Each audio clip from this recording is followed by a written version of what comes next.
செம்மாந்த தூண்கள், காலத்தை கடந்தும் நம்மை வியக்க வைக்கும் கம்பீர கலைகள், தேசத் தலைவர்களின் சிந்தனைகளும் மகாகவி பாடிய பாடல்களும் அதன் சுவற்றை அலங்கரிக்கும் சித்திரங்கள், சரித்திரத்தின் சாட்சியாய் திராவிடத்தின் நீட்சியாய் கம்பீரமாய் விழுகிறது விக்டோரியா அரங்கம்.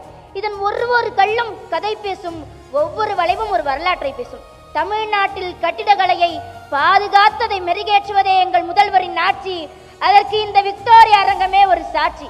வீரத்தலைவர் விவேகானந்தர் உரையாற்றியதும், ஹரிச்சந்திரா நாடகம் காந்தியின் மனதை மாற்றியதும் இந்த இடத்தில்தான்.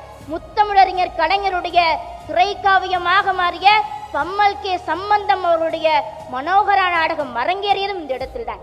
நீதி கட்சி உருவானதும் இந்த இடத்தில்தான். விக்டோரியா அரங்கம் இடிக்கப்பட இருந்த நிலையில் அதன் பழமை மாறாமல் அதை புதுப்பித்தவர் அன்றைய முதல்வராக இருந்த பேரறிஞர் அண்ணா.